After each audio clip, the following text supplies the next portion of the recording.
j'ai 28 ans. Je suis originaire de cette ville, Avignon, qui est une grande ville, l'une des grandes villes de France. Donc pour me présenter un petit peu, je suis né au Maroc. Je suis venu ici à l'âge de 6 mois, j'étais très petit. Mon parcours professionnel, j'étais à l'école jusqu'à l'âge de 20 ans. Après, je me suis dirigé beaucoup vers le sport, donc j'ai eu une carrière sportive, on va dire de 18 à 27 ans. Entre autres, j'ai participé aux Jeux Olympiques, plusieurs championnats du monde. J'ai représenté la France par rapport à beaucoup de grands championnats. Donc voilà, Et aujourd'hui, en reconversion, je me suis plutôt dirigé vers l'entreprise. J'ai une société dans le bâtiment et un bar à sourire. Le bar à sourire, c'est un concept qui vient des États-Unis. Donc c'est un concept qui a émergé en France depuis à peu près 2 ans. Et donc c'était un concept que j'ai découvert sur Paris. Et c'était un concept que je voulais ramener sur Avignon, que ça m'avait plu. Donc le concept, c'est un blanchiment dentaire. Et aussi, ça fait bar à ongles. Il y a aussi les ongles à l'intérieur. Donc voilà, le concept, il a été amené des États-Unis depuis 2 ans en France. C'était un concept qui m'a plu, donc j'ai voulu le ramener sur Avignon. Et après, donc voilà, j'ai fait mon magasin depuis 1 an. Pour vous parler de la communauté marocaine sur Avignon, donc c'est une communauté qui est énormément représentée. Un peu moins dans le centre, dans le cœur de la ville, parce que nous, on est plutôt représentés sur les alentours de la ville, dans les quartiers différents des alentours d'Avignon. Donc on va dire, dans la communauté maghrébine, il y a on va dire qu'à 60% de Marocains, 40% d'Algériens et un peu moins de Tunisiens. Mais on est beaucoup représentés ici à Avignon.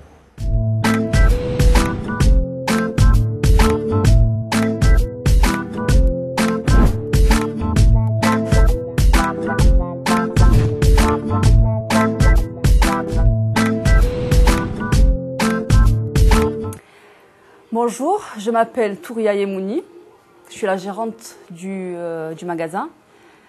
Vous êtes dans un bar à sourire. Et justement, quel est le concept d'un bar à sourire? C'est un centre de blanchiment dentaire qui propose aussi de l'onglerie. Et par exemple, qu'est-ce que vous êtes en train de faire maintenant? Là, je suis en train de faire une pose de capsule. Donc ici, pour un petit peu expliquer un petit peu le concept, donc les fauteuils sont faits en forme d'œuf. Donc il y a la gérante là-bas qui s'occupe du magasin. Donc je vais vous expliquer un petit peu le procédé. Donc ici le client il s'installe. Là tu as la machine, c'est une machine ça s'appelle une lumière bleue. Ça veut dire que tu as un gel qu'on met sur les dents, un gel qui est sur ces seringues là. Voilà. Donc le concept, on met ces lunettes de protection pour que la lumière bleue n'atteigne pas les yeux. Et après, ce qui fait agir ce gel-là, c'est la lumière qui arrive sur le gel et qui stimule un petit peu la capsule à l'intérieur. C'est ça qui fait le concept du bar à sourire. Donc voilà un petit peu pour expliquer. Donc sinon tu as l'activité bar à sourire et tu as aussi le bar à ongles, c'est la pose de capsule, des ongles en général. Les conseils que je pourrais donner aux plus jeunes, c'est de ne jamais croire que quand tu as envie de réussir quelque chose, tu peux toujours, parce que je suis entre parenthèses peut-être un exemple, ça veut dire que je viens du monde sportif et ça m'a donné énormément de valeurs. Les valeurs c'est quoi? Les valeurs sportives sont très importantes. Ça veut dire nous, par exemple moi, je me suis entraîné très très dur dans ma carrière. Ça veut dire que c'était des charges de travail qui étaient impressionnantes. C'était entraînement, dormir, entraînement. C'était un régime militaire pratiquement. Et ça m'a inculqué inconsciemment des valeurs. Ça veut dire au jour d'aujourd'hui, si j'ai envie d'entreprendre quelque chose, je lâcherai rien parce que je sais que j'ai souffert dans ce que je fais. J'ai créé des choses qui m'ont aidé à ne rien lâcher derrière. Et donc ces valeurs-là, on peut les créer. Et toute expérience, que ce soit dans le monde sportif, culturel, est bonne à prendre. Et après, à nous de les transformer dans le domaine que tu as envie d'entreprendre, par exemple.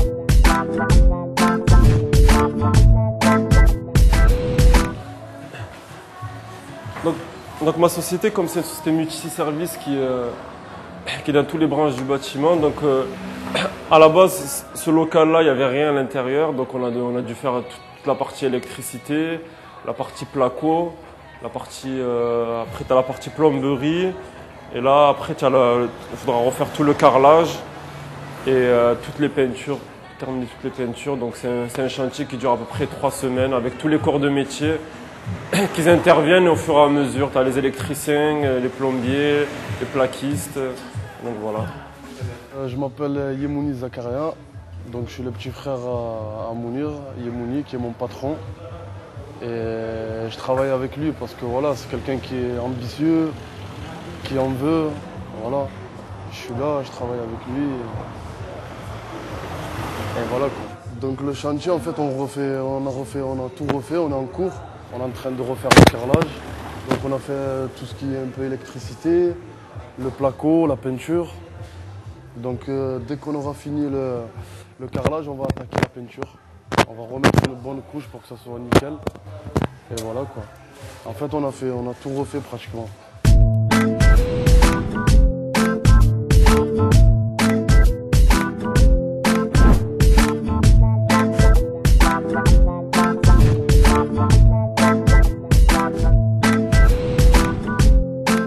Donc je vais vous présenter un petit peu le lieu. Donc j'ai voulu vous emmener ici dans ce petit lieu parce que c'est un petit peu significatif de la ville d'Avignon.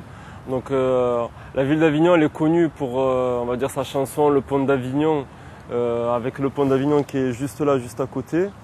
Et pour un petit peu présenter, tu as le Palais des Papes ici, qui est juste derrière, avec toute son histoire. Donc les gros monuments qui sont connus sur la ville d'Avignon, ils sont devant nous. C'est pour ça que j'ai voulu vous ramener ici pour vous montrer cette belle vue.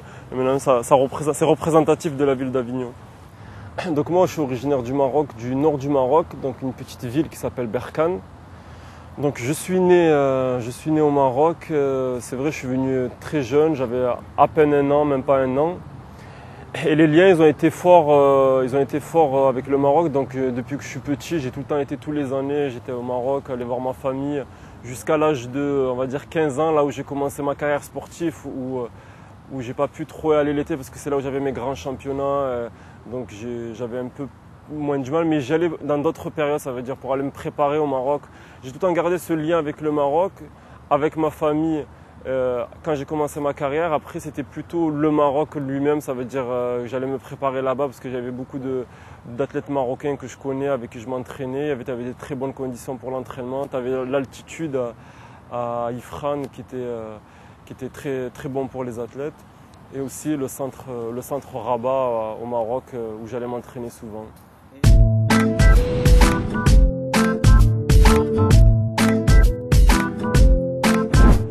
L'idée du Maroc, c'est un petit peu, on va dire entre parenthèses, un pays qui est vachement aimé, que ce soit en France ou dans d'autres pays, parce que c'est une chaleur.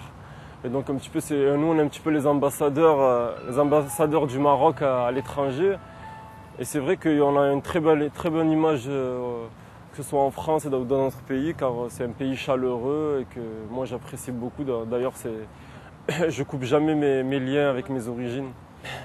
La France d'aujourd'hui, ça continue avec le temps, ça va vite. Il y a toujours des changements qui se font, que ce soit dans tous les domaines, que ce soit politique, sportif. Il faut suivre la vague. Et bon, moi, j'aime aussi la France, j'aime ma ville. Après, d'une région à une autre, c'est des fois différent. Moi, ici, je suis dans le sud de la France. Le sud de la France, ça se rapproche vachement du Maroc. C'est la Méditerranée, on va dire. J'aime beaucoup, moi, ici, même s'il y a une grosse communauté marocaine, soit dans la ville d'Avignon ou dans le sud en général. Et il y a on est vachement soudés, que ce soit marocain, même algérien et tout ça, mais il y a vachement une grosse communauté. On a beaucoup, dans tous les quartiers d'Avignon, on a des mosquées, on a des centres culturels. Et donc c'est très bien, on reste ce lien avec nos origines. La double culture, pour moi, c'est très enrichissant parce que, comme j'ai dit, je suis issu d'une famille marocaine qui sont musulmans. On est dans un pays, entre parenthèses, judéo-chrétien. Et donc on a réussi à se faire accepter au fur et à mesure du temps. Et c'est des origines que nous, par exemple moi, je parle à mon nom, que je ne couperai jamais parce que on peut s'intégrer dans n'importe quel pays tout en gardant ses origines. Et c'est des origines que je tiens beaucoup. Ben, si j'ai un message à faire passer à ma famille au Maroc, à Berkane, en leur disant excusez-moi de ne pas être venu depuis tout ce temps, parce qu'avec ma carrière sportive, j'ai pas eu beaucoup de temps pour passer là-bas, mais je vais venir très bientôt, je les embrasse tous, et j'embrasse tous les Marocains en général, et on a un très beau pays, je suis fier de notre pays.